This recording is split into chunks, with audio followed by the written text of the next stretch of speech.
You'd be surprised, like, there are a lot of different like people that consider themselves artists, and you would think that an artist is like a one set person.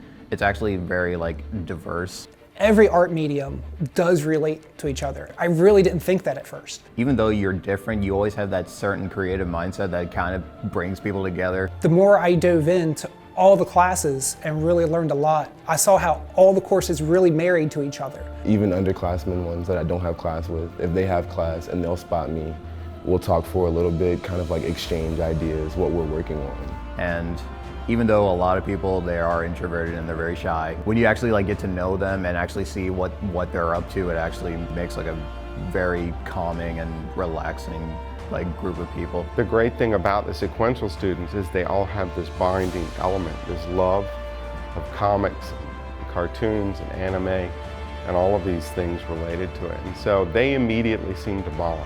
The reason that the arts are so important in the 21st century is all around us. I couldn't find any state schools within the country that had this program. Every time that we pick up our cell phone and we look at something, it's a visual image.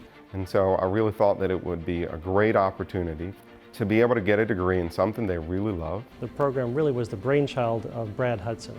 He had always had a passion for sequential arts, and so he designed the program that he wanted to have as an undergraduate.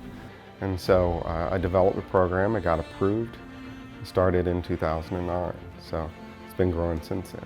You know, coming into the school and meeting Hudson, you know, like the man himself. Now instead of being like, oh, I want to meet so-and-so who does this, now it's like I have a professor who does exactly what I want to do.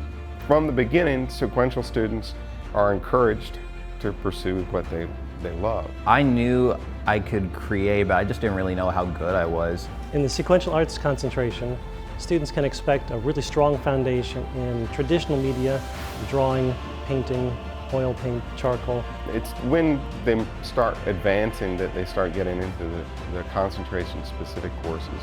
It wasn't until like I started showing it to other people that are just like, oh wow, you can actually make something out of this. It's surprising how that actually helps me a lot. So here we are at Ocean City Comic Con. I got a whole group of students here, and what this does at the convention is it allows them to really interact with the audience, people that are going to buy their work, consume their work, and so they get to take commissions and talk to other artists, writers, editors, and try to promote themselves as artists.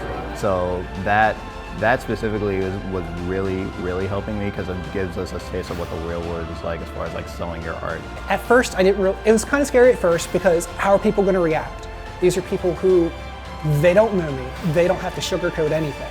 And I try to be a mentor to them when I need to be. I try to be supportive of them when I have to be. And so everyone's really just building off of each other in the entire department. And so it's totally student-centered. He built the program that he thought, what would I want to do when I was a student? And that's what we've created.